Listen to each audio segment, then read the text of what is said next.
Hello friends, Vivekanand Vidyalay, Satyam Nagar. Today we are going to learn English grammar and our topic is active and passive voice.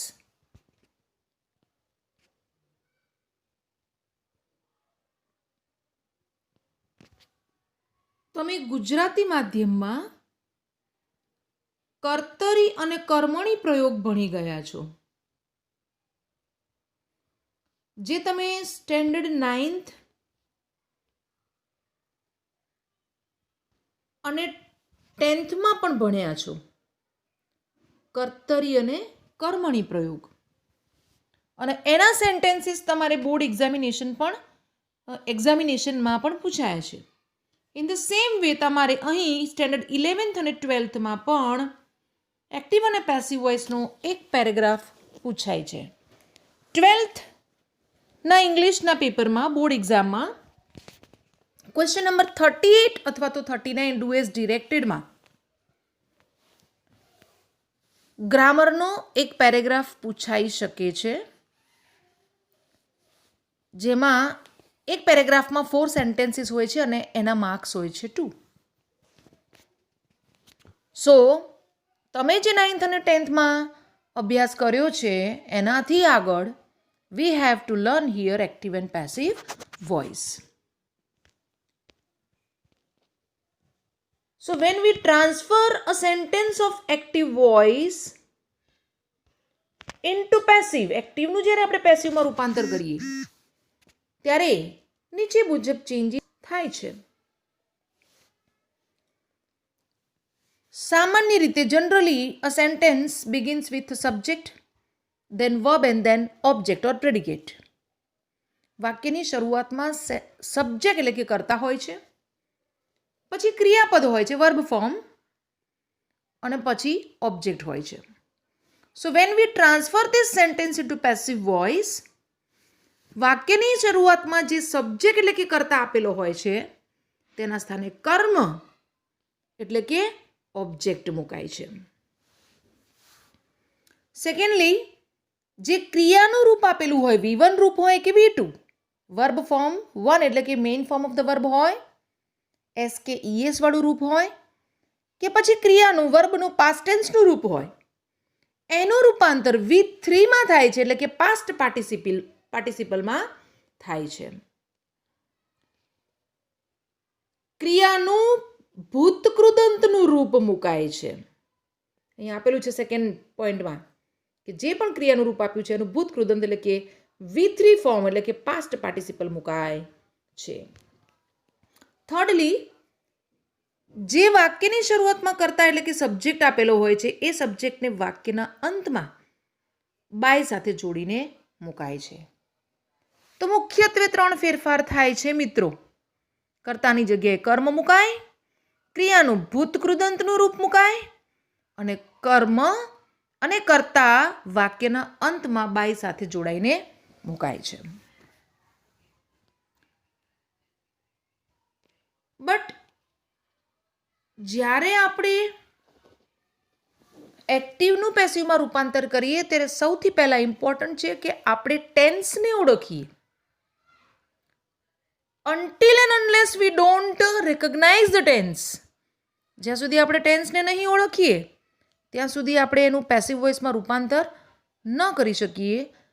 તેમાં ભૂલ થવાની સંભાવના છે અથવા તો કદાચ આપણે એનું રૂપાંતર જ ન કરી શકીએ. તો એકવાર હું તમને યાદ અપાવી દઉં how to recognise a tense. Mainly તમારે સિમ્પલ પ્રેઝન્ટ કે પાસ્ટનું સેન્ટેન્સ પૂછાય, સિમ્પલ ફ્યુચરનું પૂછાય, પ્રેઝન્ટ કન્ટિન્યુઅસ અથવા તો પાસ્ટ કન્ટિન્યુઅસનું પૂછાય અથવા તો પ્રેઝન્ટ પરફેક્ટ કે પાસ્ટ પરફેક્ટનું પૂછાય મુખ્યત્વે. So how to recognise a tense, let me tell you કે જ્યારે કરતા પછી ક્રિયાનું મૂળ રૂપ આપેલું હોય V1 ફોર્મ, જો અહીં મેં લખેલું છે V1, અથવા તો ક્રિયાનું S કે ES વાળું રૂપ આપેલું હોય, રાઈટ, તો એ સિમ્પલ પ્રેઝન્ટ ટેન્સમાં હોય છે. V2 ફોર્મ આપેલું હોય એટલે કે ક્રિયાનું પાસ્ટનું રૂપ આપેલું હોય ત્યારે એ સિમ્પલ પાસ્ટ ટેન્સમાં હોય છે. એક એક્ઝામ્પલ લઈએ આપણે. Rahul plays cricket. પ્લેઝ ક્રિયાનું SKES વાળું રૂપ. Rahul played cricket. તો પ્લેડ ક્રિયાનું પાસ્ટ ફોર્મ છે એટલે સિમ્પલ પાસ્ટ ટેન્સનું સેન્ટેન્સ બન્યું. ચલો એવી રીતે જો હેલ્પિંગ વર્બ આપેલું હોય, મોડલ ઓક્ઝિલરીઝ અથવા તો વિલ શેલ, અને એની જોડે ક્રિયાનું મૂળ રૂપ આપેલું હોય, V1 ફોર્મ આપેલું હોય, તો એ ફ્યુચર ટેન્સ બની શકે છે, ભવિષ્યકાળ. વિલ કે શેલ અને ક્રિયાનું મૂળ રૂપ હોય તો ફ્યુચર ટેન્સ. હવે એમાં જો હેલ્પિંગ વર્બ્સ આપ્યા હોય, મોડલ ઓક્ઝિલરીઝ જેવા કે can, could, may, must, might, should, would, તો એ મોડલ ઓક્ઝિલરીઝનું વાક્ય કહેવાય છે. એની સાથે પણ ક્રિયાનું મૂળ રૂપ જ હોય. જો સેન્ટેન્સમાં ટુ બી વર્બ ફોર્મ આપેલા હોય, હવે present ટેન્સના two be verb form તમે જાણો છો મિત્રો, એમ, ઇઝ અને આર, અને પાસ્ટ ટેન્સના ટુ બી ફોર્મ્સ પણ તમે જાણો છો, વોઝ અને વર. તો જો ટુ બી વર્બ ફોર્મ આપેલા હોય અને એની સાથે ક્રિયાનું ING વાળું રૂપ આપેલું હોય, V1 પ્લસ ING રૂપ આપેલું હોય, તો એ કન્ટિન્યુઅસ ટેન્સ કહેવાય. જેમ કે Rahul is playing cricket now. તો ઇઝ એ ટુ બી વર્બ ફોર્મ થયું અને પ્લેનું ING વાળું ફોર્મ થયું, playing. Rahul is playing cricket now, તો એક પ્રેઝન્ટ કન્ટિન્યુઅસ બન્યું. Rahul was playing cricket yesterday. Was અને પ્લેનું ING વાળું રૂપ, તો રાહુલ વોઝ પ્લેઇંગ, તો એ પાસ્ટ કન્ટિન્યુઅસ થયું. સો અહીંયા સુધી આપણે ભણ્યા કઈ રીતે કાળને ઓળખવો. જો ક્રિયાનું મૂળ રૂપ અથવા SKES હોય તો સિમ્પલ પ્રેઝન્ટ, V2 હોય પાસ્ટ ટેન્સ તો સિમ્પલ પાસ્ટ ટેન્સનું સેન્ટેન્સ, વિલ કે શેલ અને ક્રિયાનું મૂળ રૂપ હોય તો ફ્યુચર ટેન્સ. બરાબર છે ને? એમ, ઇઝ, આર અથવા તો was, were to be verb form આપેલું હોય અને ING હોય તો એ કન્ટિન્યુઅસ ટેન્સ બને. અને એવી જ રીતે જો સેન્ટેન્સમાં હેઝ કે હેવ આપેલું હોય, હેઝ કે હેવ અને એની સાથે પાસ્ટ પાર્ટિસિપલ એટલે કે V3 ફોર્મ ભૂતકૃદંત આપેલું હોય તો એ પ્રેઝન્ટ પરફેક્ટ ટેન્સ બનશે. કયું સેન્ટેન્સ બને? Present perfect tense. એવી રીતે હેડ અને પાસ્ટ પાર્ટિસિપલ આપેલું હશે તો એ પાસ્ટ પરફેક્ટનું વાક્ય બનશે. Let me give an example. Rahul has played cricket. જો આગળના સેન્ટેન્સમાં મેં શું વાક્ય બનાવ્યું હતું? Rahul is playing cricket. Is playing. અહીંયા મેં શું મૂક્યું છે? Rahul has played. હેઝની જોડે પ્લેનું ભૂતકૃદંત તો એ પ્રેઝન્ટ પરફેક્ટનું બન્યું. In the same way Rahul had played cricket. Had played તો એ પાસ્ટ પરફેક્ટનું સેન્ટેન્સ બને. So this is the way how you have to recognise the tense. Now once you recognize the tense, it will be very easy for you to transfer a sentence of active into passive. તો generally જ્યારે simple present tense અને simple past ટેન્સમાં વાક્ય હોય છે ત્યારે એની વાક્ય રચના આ મુજબ જોવા મળે છે.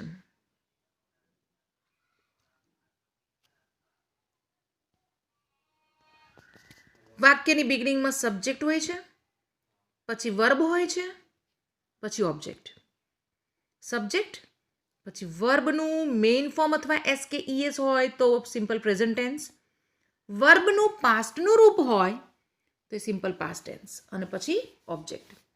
So when we transfer this sentence into passive, the changes will be, જો મેં એરો કરીને સમજાવ્યું છે કે જે ઓબ્જેક્ટ છે એ વાક્યની બિગનિંગમાં આવે છે. ઓબ્જેક્ટની સાથે ટેન્સ પ્રમાણે ટુ બી વર્બ ફોર્મ મુકાય છે. જેમ કે સિમ્પલ પ્રેઝન્ટ ટેન્સ છે તો એમ, ઇઝ કે આર વચન પ્રમાણે, અને સિમ્પલ પાસ્ટ ટેન્સ હોય તો વોઝ કે વેર. ત્યારબાદ જે વર્બ ફોર્મ આપેલું છે એ વર્બ ફોર્મનું પાસ્ટ પાર્ટિસિપલ એટલે કે ભૂતકૃદંત મુકાય છે, અને સબ્જેક્ટ જે વાક્યની શરૂઆતમાં આપેલું હોય એને વાક્યના અંતમાં બાય પ્લસ સબ્જેક્ટ તરીકે મૂકવામાં આવે છે. તો object two be verb form ભૂતકૃદંત અને પછી બાય પ્લસ સબ્જેક્ટ.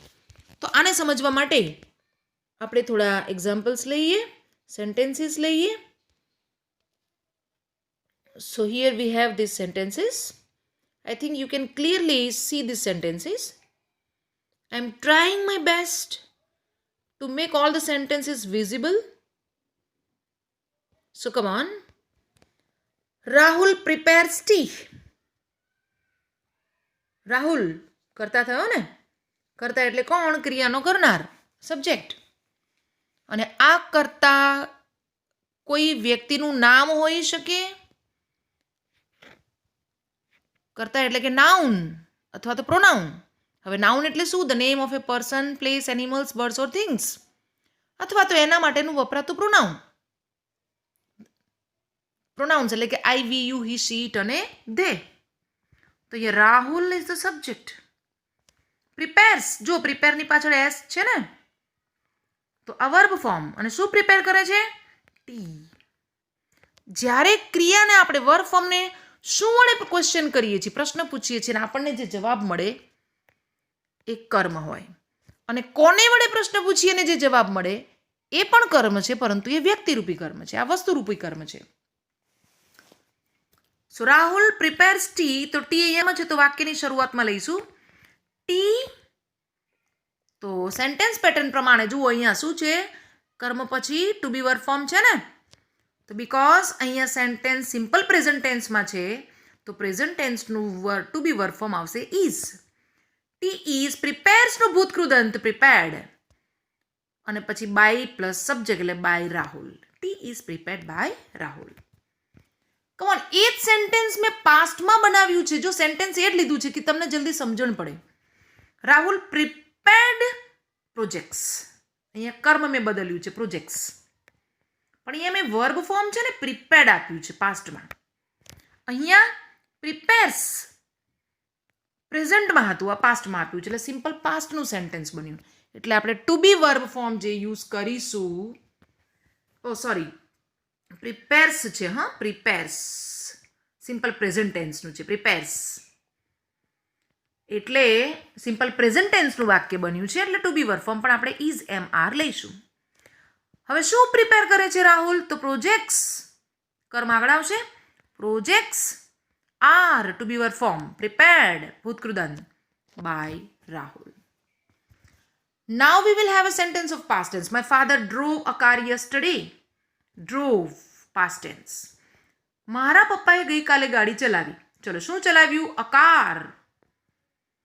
તો a car was to be verb form. ડ્રાઈવનું પાસ્ટ પાર્ટિસિપલ થશે ડ્રાઈવન. અહીંયા ડ્રોવ છે પાસ્ટ, એનું ભૂતકૃદંત થશે ડ્રાઈવન.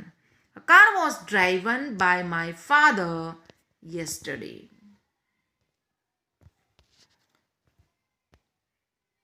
So let us proceed now.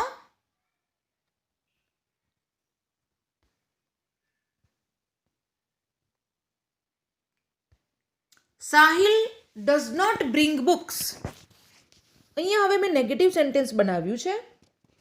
મિત્રો તમે જાણો છો કે સાદા વર્તમાન કાળમાં સિમ્પલ પ્રેઝન્ટ ટેન્સમાં નકાર વાક્ય નેગેટિવ બનાવવા માટે ડઝ નોટ અને ડુ નોટનો પ્રયોગ થાય છે. તો જુઓ અહીંયા Sahil does not bring books. Does, do અને ડઝ અને ડીડ એ હેલ્પિંગ વર્બ છે, એની સાથે વપરાતું ક્રિયાનું રૂપ હંમેશા મૂળ રૂપ હોય. સાહિલ બુક્સ લાવતો નથી. શું નથી લાવતો? બુક્સ. તો બુક્સ એ કર્મ થયું. તો બુક્સ આર બહુવચન છે એટલે ટુ બીનું રૂપ આર આવશે.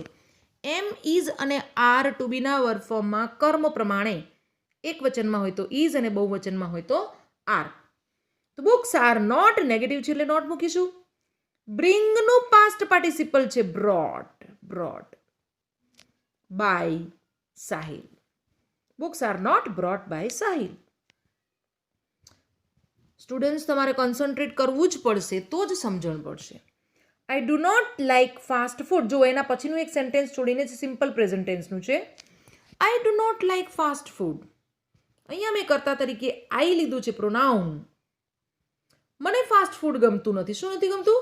Fast food. સો ફૂડ એ શું થયું? કર્મ. ફાસ્ટ ફૂડ ઇઝ, જો અહીંયા ઇઝ મૂક્યું છે not.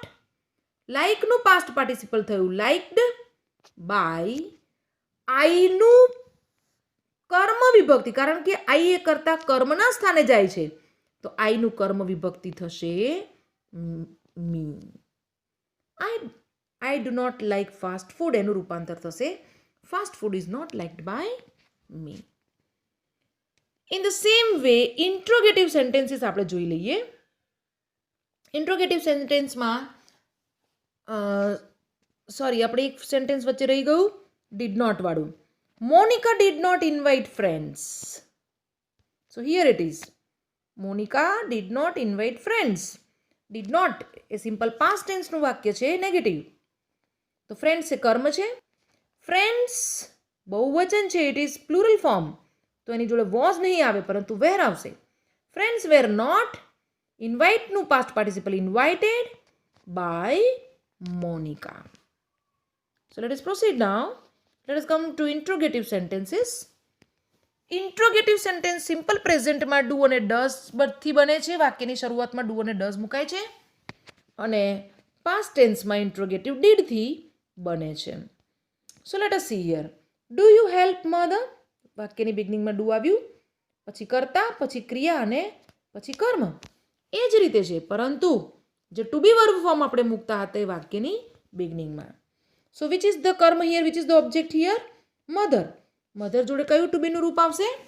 Is. Mother is helped by you, but because the sentence is interrogative, આપણે હેલ્પિંગ વર્બ એટલે કે ઇઝને આગળ મૂકીશું. ઇઝ મધર ભૂતકૃદંત હેલ્પ્ડ બાય યુનું કર્મ વિભક્તિ યુ થશે. ઇન્ટ્રોગેટિવની સાઇન ઇન્ટ્રોગેટિવ જ રહેશે, કારણ કે આપણે સેન્ટેન્સનું જે ફોર્મ છે, પ્રશ્નાર્થ વાક્યનું રૂપાંતર પ્રશ્નાર્થમાં જ થાય છે, એનું આપણે વિધાન બનાવતા નથી, એટલે પ્રશ્નાર્થ ચિહ્ન ચોક્કસ રહેશે. ચલો એના પછીનું sentence. Does Sneha accept the proposal? Does Sneha accept the proposal? જો ડઝ વાક્યની શરૂઆતમાં છે, મતલબ કે ઇન્ટ્રોગેટિવ બન્યું. ધ પ્રપોઝલ એ કર્મ છે, એની જોડે ટુ બીનું રૂપ આવશે ઇઝ. વિધાન વાક્યમાં અસર્ટિવ સેન્ટેન્સમાં પહેલા કર્મ મુકાય ધ પ્રપોઝલ અને પછી ઇઝ આવે, પણ ઇન્ટ્રોગેટિવ છે એટલે ઇઝ પહેલા આવશે. ઇઝ ધ પ્રપોઝલ એક્સેપ્ટેડ ભૂતકૃદંત accepted by Sneha? In the same way એના પછીનું sentence number 9. Did he make projects? જો ડીડ આપ્યું છે બિગનિંગમાં, તો સેન્ટેન્સ પાસ્ટ ટેન્સનું નેગેટિવ, પાસ્ટ ટેન્સનું ઇન્ટ્રોગેટિવ બન્યું છે. હવે અહીંયા કર્મ છે પ્રોજેક્ટ્સ, તો પ્રોજેક્ટ્સની જોડે ટુ બી વર્બ ફોર્મ આવશે વેર. So were projects. મેકનું past participle made by him, હીનું કર્મ વિભક્તિ આવશે હિમ. વેર પ્રોજેક્ટ્સ મેડ બાય હિમ. મિત્રો ના આવડે ને તો પહેલાં તમારે વિધાન બનાવી દેવાનું, જેમ કે ડીડ હી મેક પ્રોજેક્ટ્સનું સાદું વાક્ય કેવું બને? Projects were made by him. તો were to be verb form આગળ મૂકી દઈએ તો ઇન્ટ્રોગેટિવ બની જશે were projects made by him. Now when an interrogative sentence starts with interrogative words, જ્યારે પ્રશ્નસૂચક શબ્દો જેવા કે WH વાળા, who, which, what, when, where, why, whom, એવા ઇન્ટ્રોગેટિવ વર્ડથી જ્યારે ઇન્ટ્રોગેટિવ સેન્ટેન્સીસ બને છે, ત્યારે પણ એ જ રીતે આપણે સેન્ટેન્સ બનાવવાનું છે. જો સેન્ટેન્સ નંબર 10માં why do you write wrong answers? જો અહીંયા વાય એ ઇન્ટ્રોગેટિવ વર્ડ બન્યું WH વાળું, તો વાયને આપણે એના સ્થાને એમને એમ જ મૂકી દઈશું, વાયનું વાય. હવે જો વાય પર આંગળી મૂકું પછી તમને દેખાય છે do you write wrong answers, તો આગળના જે પ્રશ્નાર્થ છે એના જેવું વાક્ય બની ગયું ને. તો અહીંયા રોંગ આન્સર્સ કર્મ છે, તો એની જોડે to be verb form are આવશે, તો વાય પછી આપણે મૂકીશું are. Why are wrong answers? રાઇટનું ભૂતકૃદંત થશે written by you. Very simple, nothing to worry. વાયનું વાય એમ જ મૂકીશું. ડુ અને ડઝ આવે એટલે સિમ્પલ પ્રેઝન્ટ ટેન્સ થયું, તો એના માટે ટુ બીના રૂપો પહેલાં જોવા પડશે. તો રોંગ આન્સર્સ કર્મની જોડે કયું ટુ બીનું વર્બ ફોર્મ આવશે? આર. વાય આર પછી કર્મ રોંગ આન્સર્સ, રાઇટનું ભૂતકૃદંત રિટન, પછી બાય દ્વારા કરતા બાય યુ. સેન્ટેન્સ પ્રશ્નાર્થનું પ્રશ્નાર્થ જ રહેશે. ઇન ધ સેમ વે એવી જ રીતે where does Kavya keep her books. વેરનું વેર મૂકીશું. બુક્સ હર બુક્સ તેણીની પુસ્તકો એ કર્મ છે. તો અહીંયા તેણીની જગ્યાએ આપણે કાવ્યાસ બુક્સ લઈશું. તો બુક્સ એ કર્મ છે એટલે ટુ બીનું રૂપ આર આવશે. Where are Kavya's books. કીપનું ભૂતકૃદંત કેપ્ટ બાય કાવ્યાની જગ્યાએ એનું કર્મ વિભક્તિ મૂકીશું her. Where are Kavya's books kept by her. Last sentence who encourages this game. તો અહીંયા પ્રશ્નાર્થ વાક્ય બન્યું છે હુથી. હુથી હુ એન્કરેજીસ ધીસ ગેમ. તો હુનું કારણ કે આ સેન્ટેન્સમાં કરતા નથી એટલે હુનું બાય હુમ થશે. ધીસ ગેમ એ કર્મ છે તો એની જોડે ટુ બીનું રૂપ આવશે is. By whom is this game encourages એનું ભૂતકૃદંત થશે encouraged. So in the same way આવું જ એક સેન્ટેન્સ આપણે પાસ્ટનું પણ લઈ શકીએ. જેમ કે where did Shobha keep the keys. Where did Shobha keep the keys. જો અહીંયા આ સેન્ટેન્સ છે ને એમાં જ આપણે બનાવીએ. વેર ડઝની જગ્યાએ ડીડ મૂકીશું. શોભા કીપ ધ કીઝ. શોભાએ ચાવીઓ ક્યાં મૂકી? તો વેરનું વેર એમ જ રહેશે. વેર હવે ધ કીઝ બહુવચન છે એટલે ધ કીઝની જોડે આવશે વેર. પાસ્ટ ટેન્સ છે. Were were the keys kept by Shobha. So I think my dear students તમને સમજણ પડી હશે. આ એક જ વિડીયો વારંવાર સાંભળજો, વારંવાર સમજજો તો તમને એક્ટિવ અને પેસિવના જે સિમ્પલ પ્રેઝન્ટ અને સિમ્પલ પાસ્ટના જે સેન્ટેન્સીસ છે એનું રૂપાંતર તમને એક્ટિવનું પેસિવમાં કરતા આવડી જશે. Work is worship. You know my dear student, work is worshipped. Always કાર્ય જ પૂજાય છે. જેટલી મહેનત કરશો એટલું વધારે અને વધારે સારું આવડશે. એકવાર તમે સમજશો, આખું એક્ટિવ અને પેસિવ બધા જ ટેન્સીસમાં સમજી જાઓ, પછી પેરેગ્રાફનું રૂપાંતર કરશો તો તમને આવડશે. All the best to you my dear students.